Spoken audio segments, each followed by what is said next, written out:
Don't go any further. You're too heavy. You don't know your own weight. You've fallen from there before. Come on. It's way too high for my liking, although the cats seem to love going up trees. Come on, they can come. They come down. Come on. Oh yeah, nice work. Well, good on you, Teddy. Nice swing.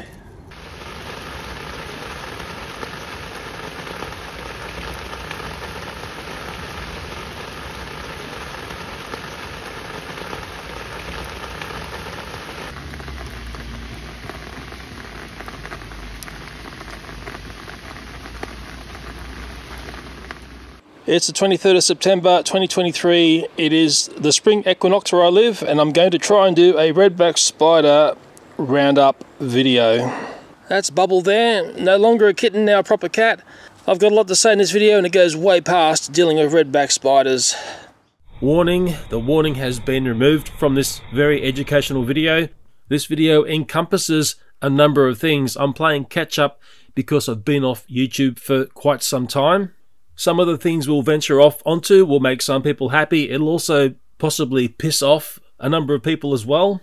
And to the local lad who decided to break into our place, not long after our little kitten Teddy died, your biggest mistake with me was stepping on Teddy's grave. I have your name, I have your number, and I would like to thank the locals who identified exactly who you are. You were seen on a number of other security cameras around the suburb on your way home. And if I was you, I wouldn't come anywhere near my place again. Okay, let's do it. To be highly educational, we better take a look at the Redback Spider control chart.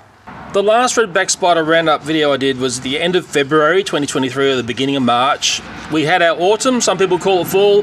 We've had a very dry winter and a nice cool one. And of course, now we're up to our spring equinox, and some people call that true spring. If you're from the Northern Hemisphere, it's all going to be reversed. You're heading into your winter, we're heading into our summer. It's the peak spider season. If you live on the equator, I dare say it's just fripping hot all the time. Now, it was the last Redback Spider roundup video where the male funnel web spider was found, and my belief is that that was basically run out of its hole by the bandicoots who are very active in our backyard now. They're sort of a new critter to our backyard, but finding that male funnel web spider was not a very nice feeling. I would hate to think there are more around. I've kept the male funnel web spider in some alcohol here, and there's also the female redback spider that I found in the last redback roundup. Now I've been highly educational by showing that chart. I can piss it off and we can get into it. I'll start at the front of our house. This is one of the new traps that I may have showed in the last Redback Spider Roundup video. It's only just been installed, so there's not going to be any spiders, but it's what's beside this is what's really sad and tragic. And unfortunately, we lost Teddy. Teddy's grave is next to his mum, little cat. That's little cat's grave here. This is Teddy's grave here. I'll have to admit to you, it was very, very tough losing Teddy. It came as a massive shock to us. It's like any sudden death of anything, really. It can have a long-lasting effect on you.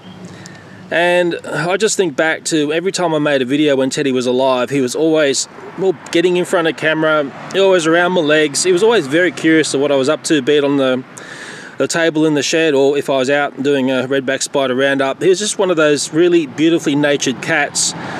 And unfortunately, he never got to be one. He died, let's just call it 2 weeks before he became one. He was basically always a kitten in a sense. And to lose little cat was, I don't know, she was a bit of a strange one because she was a feral cat which ended up having a litter of kittens in our house. And of course, Teddy was one of the kittens. And, well, I mean, we've still got Bubble, okay, the little sister to Teddy. And just very tough, I can tell you. It really pulled me up. And you sort of think to yourself, well, it's just a little cat, you know, who cares? But my God, that can really affect your heartstrings, I tell you. It was such a beautiful cat, Teddy, and I'm going to miss him forever, really. Really fond memories of Teddy. I've got lots and lots of videos of him. I've just videoed everything he did when he was alive. That's the sort of cat he was. I'll keep moving forward. I've got to look at a lot of things and talk about a lot of things in this video. This is what I used to call the old snail home. Is it still a snail home? It certainly is still totally a snail home. So the snail home we'll put back in place. It's always been snails and that, and never a spider. Okay, these two lures next are out the front. They're starting to look their age, aren't they? Rusting up a bit. One thing I'll say is I can't see any web going on underneath. I should get this here as well. If there's web underneath, usually means there's a spider inside. I will take a look at this one, of course, gingerly and carefully. Crikey, that's very interesting. There's a beetle in there. Yeah, so that's a beetle in there. There's some webby action going on here, and there's other critters here which have been nibbled and whatever. Let's take a look inside the lure without using the word trap. I'll just cast a shadow over this because we've got a lot of sun and shadows, and the two don't like to talk to each other, and it looks pretty clean in there, if you ask me. It's sort of interesting. I haven't seen that sort of stuff before. It wouldn't be Redback Spider because that's not the way they work. Whatever it is, I think it's historical activity, and we'll just keep moving. Take a look at this trap here. Maybe it's easier if I just pick the whole thing up and we can take a look like that. It looks pretty clean, and I will put it back down. Okay, a couple of lures here which have been almost devoured by the garden. It's one of these here. It's getting quite rusty and rustic. That damn sharp plant is there. There's web in there. But I'm not seeing what I'll call the spider that I want to see. Let me just put that back. And the more luxurious lure, I'm worried if I'm saying the word trap, I'll get busted by the system, is here. There's actually webby stuff going on top, but I think they're all friendly spiders. And I'll just lift this up, see what's going on in here. And it looks pretty clean. I'll take a look down the lure. Okay, there's little spiders in there and little webs, but it's not redbacks, so we'll just leave them, hey? And if they're not redbacks in there, that's really all that matters. I don't care what lives in here, but if a redback's in there, we'll be sorting it out. Of course, I'm looking around at all the other places that redbacks like to live, and I can't see the sort of web, and also underneath places like that. Nah, it looks pretty clean. There's a lure here down beside the carport. I have found redbacks down here in the past, that's why the lure's here. And we'll take a look in here, and snails, I think. A couple of snails. It looks very clean. So we'll put that back and let the snails thrive. While I'm out the front here, I want to show you something, and it's looking at the grass, and you're thinking, boring, but it's actually starting to tell me there's things changing. We've had 3 incredibly wet years, holding up 2 fingers. But when I look at the grass here, the dry winter we've just been through, and the fact we've just had a mini heat wave before I made this video, is starting to take effect. I always said that we're going to swing around the other way once we've had a couple of wet years, and it certainly looks like that we're swinging that way. Sure, the longer grass is still looking green, but it's starting to dry out. But where the grass is a bit shorter, and that's this area here, it's starting to look like it's going to go crispy critter, and it's going to happen soon. The Northern Hemisphere has just been through one hellishly hot summer. Potentially it's coming our way next. Okay, down the side of our house, these Dysons here are from the wintertime curbside cleanup in the part of town where I live. This is an absolute record haul. These were collected by friends of mine. I wasn't well enough to go and do a curbside cleanup, mucking around with cameras. I just let it be. There's some very interesting looking Dysons here, and some colour variations I've never seen. Things like this. Models here, which are the older models that I'll call it, but none of these are spring chickens. That's the thing I really want to make a point of here. There's some very interesting variations of a theme as well. That's a very strange Dyson to me. Seeing the stick backs coming in was unusual. That's a DC44 animal. It's still got its stick, but it's got a problem up that end. It still works here. Okay, but it's this one here that really had me perplexed, and I've never seen one like this. It's got a smaller size here. I can't see a DC number on this. It's almost like it's a prototype. It looks like a coffee percolator, if you're into that style of coffee things. Not really popular in Australia.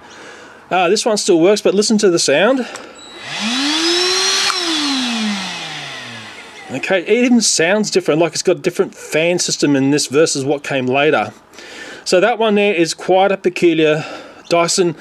It wasn't found with its schnozzle that comes out here, but this is an absolute record haul for a wintertime curbside cleanup, and like I said, the not spring chickens, I'll tell you what, Dyson collection is getting freaking awesome.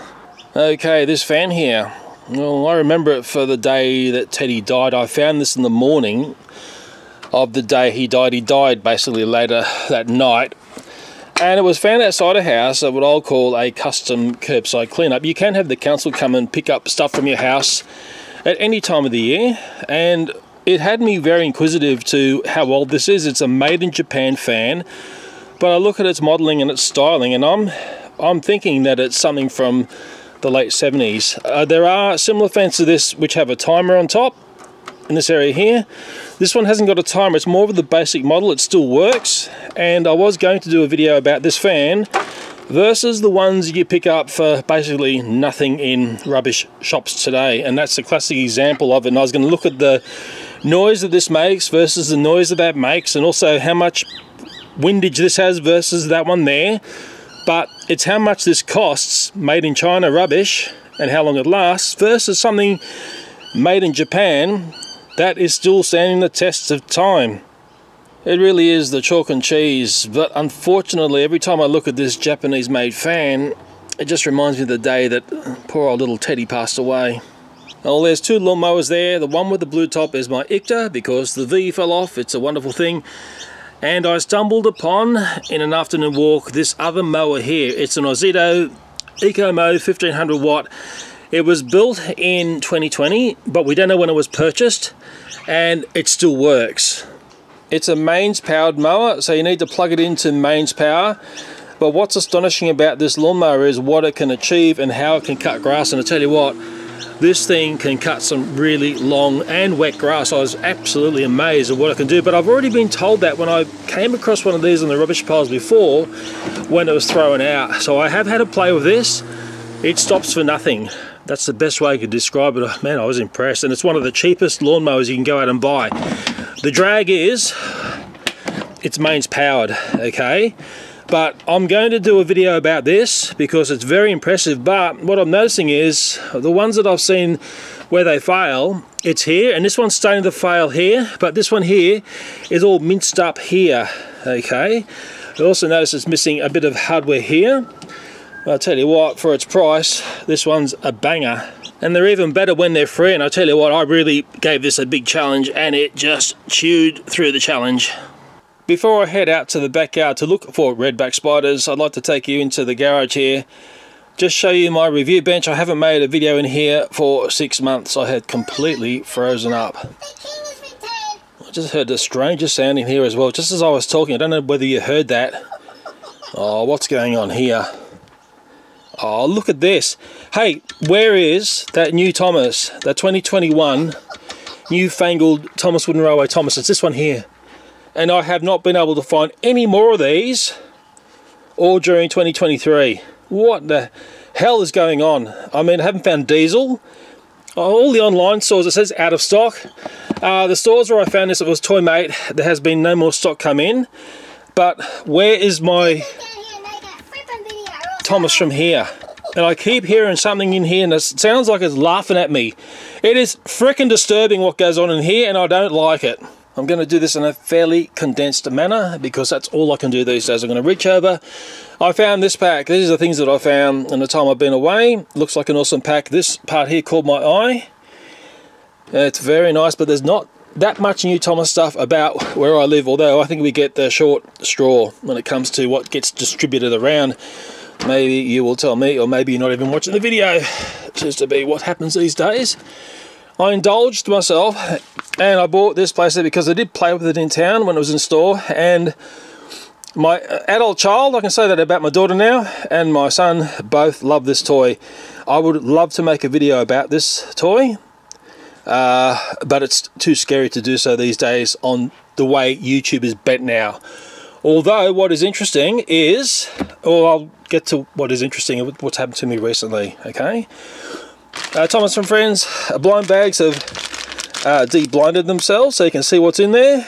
I've very hard to find the ones which aren't, well, which are said like that, as in they're not blind bags. So, of course, I'm a diesel collector, so I got diesel. Okay, I'll just flick those there and I'll do a cut here. Carrying on with Thomas and Friends junket, I found the Thomas like this. which is sort of nice. This one here is, I found to be very hard to find. It's like some sort of party theme thing. And I did find the colour changes. And what was curious about this, but I'm not surprised, is that they were set at $7 for the small one, but they're actually, I think the real price is $10. And I think a few people were seeing the peg price thinking, oh, it's a $7 toy, but it scanned at a higher price. And there's also this elaborate version of it here. I only found that in one store. Yeah, but hey, that's almost Thomas normal. The next bit I'll class as investment advice, although I would tell you to go and buy gold and put gold under your bed or in a safer place than your bed. And what I noticed is, when I've been lurking around stores and trying to make myself happy by buying toys, is anything that's connected to the Barbie film doesn't sit on the pegs. And I struggled to get this. I certainly really struggled to get this. Both of my adult child daughter loved the film, and my son loved the film, and that says volumes about the film. I think it's one of these films that seems like everyone gets something out of it. And even this monster truck, very hard to pick that one up. I just noticed it disappearing. It doesn't hang on the peg for very long. I would say potentially, considering how that film has gone skyrocketing upwards, is something in particular, maybe this Hot Wheels here, something to put under the bed as an investment. Okay, or maybe gold's a better thing. I dare say gold's a better thing. And just thinking of the monster truck, I'm yet to find of this variety, the Thomas & Friends version of the monster truck. I've looked on every packaging on the back here. Man, it's frustrating. It is really frustrating when you see stuff that's overseas. I actually bumped into collectors in store, and I asked them, you know, have you seen the Thomas & Friends, Hot Wheels, monster truck, blah blah? Nope. They know what I'm talking about because the collectors know what can be pinged off online for a higher price. Couldn't find the Thomas one, but I would say grab the Barbie stuff. Because the Thomas stuff, well, isn't doing it for me. Maybe it's not doing it for you either. I've actually been gravitating, and I do collect Lightning McQueens. There's been a whole bunch of new Lightning McQueen variants come out. I'm not on Disney Plus. I can only assume all this stuff is connected to stuff on Disney Plus. Maybe you'll tell me more. But I have got not one clue what all this is about. This one here, I've only found one, and I've looked very, very vigorously for this stuff. And what I notice is any new stock that comes in, it seems to get, I've always said the Lightning McQueen seems to vaporize first. This one here was another one. I've only found one. I call it the Fred Flintstone Lightning McQueen. Okay. Yeah, it looks like that in the back. Again, I've got no idea. I can only assume it's stuff on Disney Plus because it's all Disney-fied, isn't it? Disney Pixar. This one here, I'm calling it the Mad Max Road Warrior look. Okay. Yeah, a little bit easier to find. I found a couple of those, but again, then they don't sit on the pegs very long. Anything Lightning McQueen goes kaput. Oops, get out of it, Thomas. I'm not talking about you. I'm talking about Lightning McQueen. This one here, it was a little bit easier to find in multiples, but again, they're very popular. Shade of black there. Bloop, bloop, bloop. Okay, and this last one here is the one. If you ever see this on the pegs, do not ignore it. This is the one to grab if you can get the whole set. Good luck. This is the one that I think would be the absolute put under your bed as an investment. Maybe better than gold, this one. I might be wrong there. I might be totally right. But that is the Lightning McQueen you got to get. If you can get it. It's sort of a bit eerie. A lot of the Disney 100 stuff has been peg sitting and doesn't move. But I noticed this one here is a definite one that just disappears. I've been extremely lucky to find this one. I'll maybe tell you a story about that in another video if we get to look at that whole collection of toys, and I'd have to do it as investment advice to get past the ridiculousness of YouTube these days. Let me tidy this up here, gently of course. Okay, we'll shift our attention to this side here, and this Hot Wheels 20 pack, I'm classifying it as the most famous Hot Wheels 20 pack on the planet. It's related to the shoplifting videos I was doing in relation to my local Kmart, And as you can see, it's had a history of being chewed away at both ends. It sat there for months and months and months. The better part of 2023, that sat there was in store. And I've got one more video to do in relation to my local Kmart. And it is very interesting because I reckon I found the person who was picking off the Fast and the Furious stuff. I'm pretty sure I met this person in store. And it was, look, it was just the profile of the person that I met in store that was quite creepy. I'm yet to put that video together. It's actually a very complicated video because the local Kmart started to clamp down on security. They started to make things more difficult for the people who were wrecking the store to walk out of the store with the goods. And in the end, well, the good people have won. But boy, oh boy, did it take some time to get there. And that video is, I think, very interesting in the way they only had to do one or two things.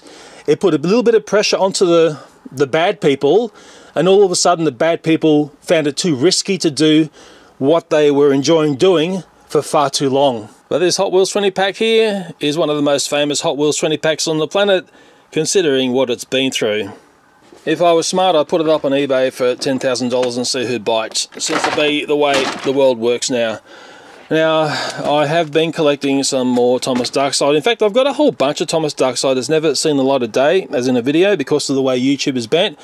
And I think this is quite eerie and creepy. You can see it was $18 to buy. I couldn't get a discount on it. It's just so weird.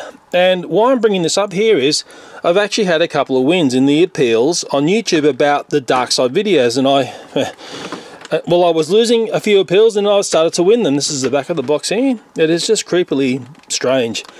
And I'm thinking to myself, the system has no idea what is the definition of a children's video, because if I'm winning appeals and it's saying that videos, when I look at these sorts of toys as a consumer affairs video, are set for a general audience, well, how come I've got some of them being flagged as kids videos and some that aren't?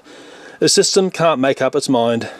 It'd be absolutely fantastic to be able to come back and say welcome to the dark side and do this style of video again. And if the system can't determine whether one video is a kid's video and then the next one it deems it to be an adult video, well, I say I can go to a court of law and say, look, YouTube, you have been treating me like rubbish. You've really hurt my channel and I think it's time to back off. Hey? This said here, I may have had something like this before, but there's always going to be a variation. That's what I've noticed. You can see it was $22. I've only just purchased this recently. Of course, I think that there is, you know, Thomas Cartoon Train. Well, it's screaming out to me, Thomas and Friends, and that's sort of the legal litmus test, isn't it? That's the back of the box there. I don't know whether that's giving you nightmares or making you laugh. The scary part for me is I've got boxes and boxes of this stuff that never made it onto my YouTube channel once YouTube started to treat me like rubbish. And maybe I'll just put this aside here, get this over here, and maybe it's time to go out to the backyard and basically do what I should be doing in this video instead of looking at toys. I'll move on to the backyard here. You can see the condition of the grass. I've kept it nice and long so it's still looking green, although it is starting to dry out. I've kept the flower there, the clover flower, because it's feeding the bees. And I've got a sneaky feeling this is the last time we're going to see this sort of green in the backyard for some period of time, because things are starting to change. Bubble, Bubble, you going to come and help me? Or are you going to want to get the little birds? Yeah, come on.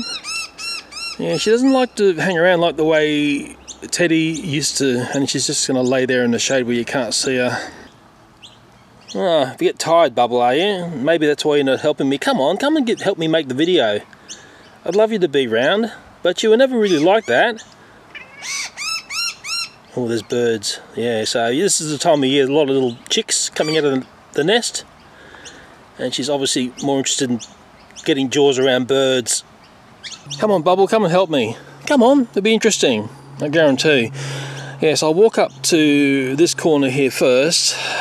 And we've had a big time rat problem, and I've had to deal with it in a bit of a different way. I'll put a glove on and I'm just going to come in and get a bait station that I made up to deal with the rats. Okay, what I've got here, it's just a bit of very cheap kitchen plastic I purchased from Kmart. I shouldn't really say a company, should I, but it's just a $2 thing from Kmart in Australia. I drilled a hole in either end so rodents can get in and out. And if I take the lid off here, how can I do this single dingly? Thank God I can. I put a screw in the side here, and that attaches the bait. Hopefully you can see it without the sun taking it out, and it's been very effective. Well, here's one of the little packets that they've nibbled and gibbled through. I put 3 packets in per bait station. Sorry about, there's a dog next door looking at me and making noises. I put a camera on the bait stations, and what was really nice was the fact that I could see from the camera footage that this bait was working effectively. In the time it said on the packaging, it said 3 to 5 days, and I was certainly seeing that. Had a lot of rodents to deal with. I saw a lot of rodents going to the bait stations, and I tell you what, 7 days later I saw no more rodent activity in our backyard. A pleasant surprise to find a product that actually works as it says on the packaging, and I think it's a second generation stuff they've got in this. I've got to look more into it. I'm not really that keyed up on this stuff, but I do know you need to put it into bait stations. It's something you have to be careful with, and also I would do searches for any rodents that were just laying out on the ground. Mind you, I only found a couple of them. I dare say the rest have hopefully died in the nest. Sorry for the puppy dog noise. That's the product I was using there. It's a German company. I'll say no more on that. The Germans know their stuff when it comes to this sort of thing, don't they? And I was keeping some of the packets that had been eaten. I was actually initially putting a little bit of peanut butter on them. I might have to give up here to attract, but it doesn't need the peanut butter I worked out. And then that's the product in its little packaging raw form, in a sense. Okay, so yes, I would strongly recommend this product, but I'd be very careful in the way that it's set up. But it's all detailed on this packaging that you have to be quite careful. Oops, forgot to put it away properly, didn't I? I've got no commercial connection to this product in any way. I've got no shares in the company. That's BASF. I've got no Amazon links. I'm not that style of YouTuber that it seems like everyone else is. If we look at across the backyard to the far corner, and if I swing the camera around like this, it'll give you a bearing of where I put one of the other new spider lures. Without saying spider trap, I've only just put this in. I'm very delayed. I spoke about this in the last Redback Spider Roundup video 7 months back. There's no use looking inside it because it's just been put in. But what's beside it here is a bit of histrionics in relation to the Redback Spider problem we've had in our house. With those lovely Tonka graters there, looking west for wear, but they look wonderful like that. In previous Redback Roundup videos, I have found the startings of Redback Spider nests around things like this. Watering cans left out in the sun. You'll sometimes find little webs in areas, especially a place like this. I can see a web there, but there's no present activity in a sense. And this one here, just looking around this watering can, they've just been sitting here for some time. There's no water in them, which is really a sign of the times. No, it looks free of web, which is unusual. There's a puppy dog next door. Looking around the pots here, and I was looking for the webs that redbacks are making. I've spoken about this style of web many times, and you'll often see lines dropping down, maybe a bit of a nested web around the lip area here, which is what's so dangerous about them. You can put your finger here and get a nasty surprise. And I notice on this pot here I can see web, but I don't think it has anything to do with a redback spider. I think it'd be more maybe a black house spider or whatever garden spider doing this. This web here to me isn't redback. Hey Bubble, you coming to help? Hey, you gonna come and help me look for the redbacks? Gonna look at the lures next without saying the word trap. Always using positive words, Bubble, aren't we? I like Bubble because, well, number one, she's a cat, but she's got the remnants of her mum. That is the ginger coat. Of course, she's a tortoiseshell. Oh, she's lovely, isn't she? Look, she just loves that there. She got the tail of her mum too, in a sense, that fluffy tail. But there's also a little bit of a dad in there as well. Dad was like a tabby tomcat. Beautiful looking cat. That cat still hangs around and making all sorts of noises at night. Hell of a lot of stray cats since the thing starting with CV and P, if you know what I mean. And in a sense, that's why we ended up having a litter of kittens in our house, because Little Cat was a stray cat who decided our place was a perfect place to have a litter of kittens. It was an enchanting year, but it also unfortunately brought, oh, it's like anything when you lose pets that you start to like. It brought sadness as well. It brought, you know, happiness and sadness. But Bubble's still with us, and the other two siblings are still alive as well. Although there is a a story connected to one of the owners that's really, really sad. But maybe we won't go there in this video. Maybe another time. Bubble, hey? She's got a bell on. She's beautiful. Completely beautiful, hey? Aren't you? Hey? You like this under here. She's very, very... likes to be, yeah, that's what she likes. She likes to normally do this in the dirt. She loves doing all this sort of stuff in the dirt. I've got to be a bit careful. A lot of bees because of the flower we've got in the backyard. But yeah, it was nice to see you here, hey? Very nice to see you here. Bubble, we've actually got work to do. We'd love to play with you all afternoon, but we've got to do some work. Maybe you can, like I said, maybe you can help me like the way Teddy helped. He was always helping me make videos. But Bubbles wired a little bit differently. We're going to take a look at these lures next. I can't see any web underneath. In fact, Bubble is coming in to help, which is enchanting, isn't it?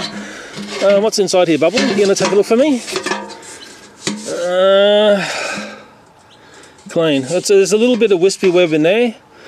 Like there's been really, those wet years have really wiped out the spider population in our backyard. I'm just going to try and do one big long take here, as dangerous as it is. Cement spiders seem to have gone. St Andrews crosses and the garden orbs from gone as well. That one's clean. No web underneath, I should have said before I did that. Yeah, so the wet years have been devastating for the spider rooners. There's one over here. I'll just reach in. Get this one. I can't see any web underneath. Okay. And that's what's going on inside. Although there is a bit of web in there. Let me just pull this one out. Bob, are you going to check the web for me? You going to check up in here for me? You're just going to lay there. Okay, let's take a look here. I think it's just a bit of a historic web. It's certainly not redback. No, something from a bygone spider era, I dare say. Well, if there was something in there, I've just slaughtered it with the tweethies, haven't I? I'll put that like that, and I'll put this back to where it belongs. Something like that. What have you got there, Bubble? What is that? I think it's a failed homemade potato chip that my son made, and Bubble's eating it. She's garbage guts completely. I know that's classic Bubble. Basically eats anything. There you go. I never knew cats ate potato, but this one does. We bought an air fryer, and it's one of these things that everything seems to get thrown in the air fryer, and well, sometimes it's you know, better to do it in oil, but let's not go there, hey? Well, at least Bubble's enjoying it. Bubble's starting to follow me round, which is quite ominous. A couple more lures here. I'll take a look at this little one first. It's got some greenery coming up underneath here. I can't see any web. There's a little thing that Mummy's left on top. God knows why. Don't want to know about it. And looking up underneath, it's remarkably clean. I've always thought when it comes to foliage underneath these things is that the critters that like to eat spiders get a better chance of getting up inside here. We've had a hell of a lot of skinks and lizards and stuff, and Bubbles investigating here. Good girl. Of course, she's doing the cat things, going places that cats can go, and we'll look at this lure here. Again, it's got foliage growing up underneath. I can't see any web, so I'm going to say it's clean. Hey, what do you reckon? There's a little bit of wispy web in there, but the thing that I really want to see isn't in there, and really it's all about redbacks. But as far as I'm concerned, that is as clean as a whistle. I've just come to get the monkey tool, and it's reminded me of a problem I had at this tap area here. There was a paper wasp sitting up here, and there was a comment I left on YouTube about dealing with wasps and the way I deal with it, and I think a few people laughed. And remember the sort of person I am, and I'm a person of my word, and I can show you how I dealt with the wasp that was here. I like it like that. I like it a lot. I like to see that so many times it's not funny. But anyway, one thing I've worked out is a wasp has a lot of trouble flying when it has no wings.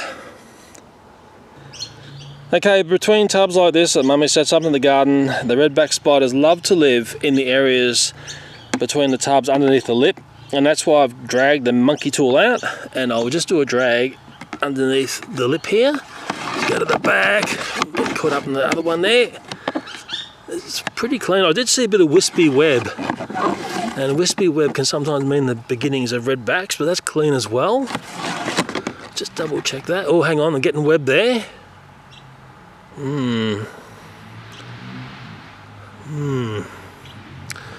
Okay, oh yeah. Right up the back, I'm getting the web. Okay, I don't like that. And apart from web, I'm getting critters caught in the web. You can see that there. I'll come back to this in a sec, in a very... Well, the way I work, you know the way I work. I'm just going to scrape out this one, because the snail's dropping, okay? A couple of snails dropped, that's what dropped to the ground. But I don't think the redbacks live with snails. And I'm picking up more webby stuff there. Yeah, on the black tub. Bubble's come to check it out as well. You don't like that, Bubble, do you? What's that there, hey? What do you think, Bubble? We need to hit it with the flamethrower? What's your thoughts? There's something on that that's really excited Bubble, which is sort of curious. I'll just scrape it through again. She thinks this is a giant game. I'll tell you what, when I get the flamethrower out, that game is going to turn to a totally different sort of game. What's your thoughts there, Bubble? Hey, you going to tell me? I'm just going to do this edge here, although there's no web here, just in case something is on that monkey tool. No, but I will come along and lick this area here with fire. I will do a wet down before I start to incinerate, because Mummy does get a bit cranky when she sees her garden getting fried. It's only going to need a little blap on each side. Okay, that's that side. And that side, dusted. And best of all, Mummy will never know. Another one of the Rolls-Royce apartments here. Lovely thing. There's no web underneath, which is always a telltale sign, but we'll always investigate inside, won't we? Okay, well that is looking pretty clean. Let's take a look down inside the lure. Okay, well, I can see Mr. and Mrs. Snail down here. There's a bit of, I'll just call it historical web, but I can't see a nasty spider rooney jumping out at me, which is a good thing. I'll put the lid back on. Done. Okay, more tubs like this. I can see some web shining at me that I don't like the look of. It's very small, so usually small web is developed by small spiders. I will get the monkey tool and I'll go up between all these tubs here. Yes, there's another look at that going on there. Don't like it.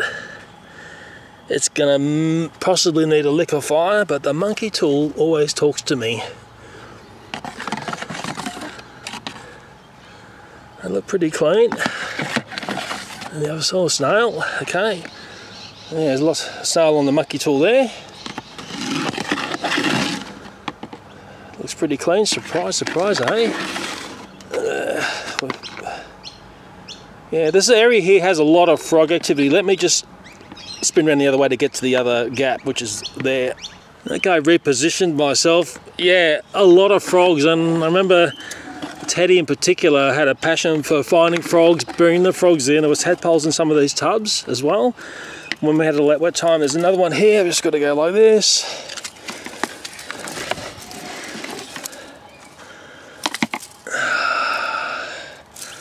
Yeah, thank God for the monkey tool. I hate to put my arm up there, I tell you. Yeah, it's not too bad. I've seen worse, but I'm going to give that end there a lick of flames. Yes, I did wet it down. I'm not that much of a maniac, I hope. Gonna squeeze some fire up between each tub. A bit there, a bit here, a bit there. I like fire, it's like fluid, it just goes everywhere. So if there was a little nasty spider there, guess what? It's dusted. At the last Redback Spider Roundup video, I did find a Redback Spider underneath the lip of the pot here. Remember, I hit it with a flamethrower, it dropped like a brick. I'm going to wind back time to the previous Redback Spider Roundup video. This is 7 months prior, it's the end of February, it's the end of summer, it's the same spot in the garden, and I want you to take a look at the messy web structure that a Redback Spider has. I'm putting this footage in, well, you'll understand why by the end of this video, and in seeing this little section here, it saves you wasting more of your time looking at the previous Redback Spider Roundup video. I will move these little plants away. else I'll get into lots of trouble from Mummy. It's going to be a real custom liquefier. Here we go. Okay, let's see what dropped. I'll move things apart. It might tell a bigger story. Okay, I can see the redback. Yes, it was a redback spider. Let me get it out. Maybe you can just see her redback going on there. Okay, there she is there. It's not a full-size redback. It's maturing. It's got the nice red stripe on the back. I'm a bit alarmed Mummy didn't identify this web and tell me what was going on here. She's pretty good at telling me where the redbacks are setting up. This one may only have blown in on the storm in a sense. It may be a newcomer to the backyard. There's no egg sacs here, which is a good sign. But it's worrying for the fact I found this redback, and it's the first one I've found in what is a very long time in the backyard. I hope we learned something then. If we haven't learned something, I get slapped on the wrist by the big G like this. Ooh, that hurt. It was also a great reminder how lush and green the backyard was at the end of summer.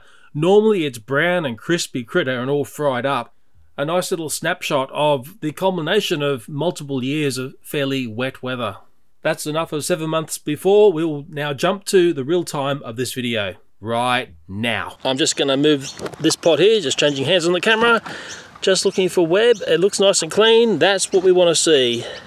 This back corner of the garden used to be the area where there were lots of black and green tubs. It was always a lovely home for redback spiders. Found many a redback spider here, and we ended up getting rid of the tubs. A lot of them were damaged during the hailstorm of 2018. But I did put one redback spider lure here. That's the last lure we're going to take a look at. It's nice and green underneath this one. There's no web to be seen, which is starting to tell me a story, but we'll always take a look inside, because you never know what's lurking inside. There's maggots to hold this on. And taking a look in there, I can see a little bit of wispy web, but it's nice and clean. This way, if I'm seeing a nasty manky spider, I get interested. If I'm seeing wispy web, I'm just going to put it back to as it was. I'm going to talk about these two citrus trees here, but one more than the other. Both these are involved in a video where I looked at detergent versus fire and control of stink bugs. I suppose I learned a lot about stink bugs in the video. My croak is, if we don't learn something, we're going to get flagged off the site. And it's this tree here, which I find to be miraculous. I'm just going to show you what it's like here at the moment. Look how much flowers is on this citrus. Now, there's a saying that you can have, 1,000 flowers and you might get 10 citrus out of it. There's some citrus on here at the moment. There's a lot of bees buzzing around, but it's the flower activity that a lot of these will just drop off. Some, or a few, will turn into fruit. But what is incredible is, if I go to some footage, let me just get back here first. Okay, get a look at that tree there, like that. Now let me throw to some footage from exactly a year ago, when this tree was heavily cut back, and the kittens loved to play in this citrus tree when it was more basically naked, and it started to have the new shoots that were growing, and those new shoots is what's become what you see now 1 year later. It's remarkable how it bounces back after you treat, well, the tree harshly. Being flamethrowed and being cut back is maybe one of the best things you can do, because from what I can see, this tree has bounced back in the most miraculous way. This year I'm going to very carefully watch these trees, because I'd like to just see the time when the stink bug set up. And when I did the stink bug egg study, and that was fascinating, well, for me, I learned a few things. My God, we've got to learn stuff or we're going to get flagged. And I noticed that the stink bugs will lay up the eggs on the back of leaves, and it's one of these things. What happens first is the chicken or the egg. Does the stink bug come here from another tree, from an infestation, and lay up eggs? I'm pretty sure the eggs don't lay dormant over winter. But then again, where did the stink bugs go during winter? That's something I just haven't got my head around, because they go somewhere and they seem to pop up. Well, for us, it's a summertime thing, so we'd be on the cusp of the stink bugs arriving, okay? So they get attracted by the pollen, which is really reeking and strong on this citrus at the moment. But I'm going to keep an eye on this tree, a very close eye. And I'm just hoping that, because I nailed the population of stink bugs last season, and also going back 2 years, which was when I did the detergent. It's actually not 2 years, it's 18 months back now, when I did detergent versus fire.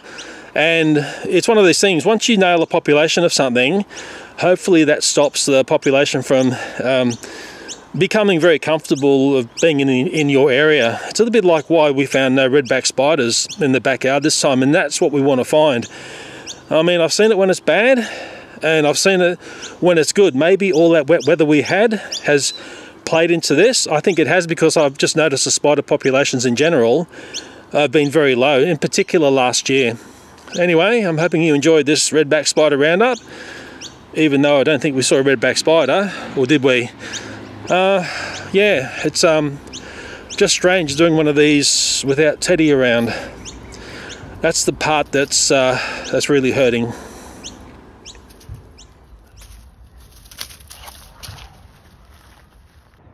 Teddy, please be careful on the ladder. Oh no, why? Why are cats like this? And what are you going to do up there? There's a massive dog next door. What the hell are you eating now? A piece of string by the looks of it. Uh-oh, here comes little sister. I bet you Bubble is going to do the same. Here we go. Oh, no. And up the top there's going to probably be a fight, because that's the way they're bent. Careful, Bubble. It's not really your realm going up ladders. And Teddy is going to probably give you a whack if you go up the top. That was going to be a bit of a kiss. You just never know. Okay, you're going to sit there and... Teddy, I told you be careful. But like all children, they never listen, do they? Come on, Teddy, you better get down. Come on. Good boy. Good boy.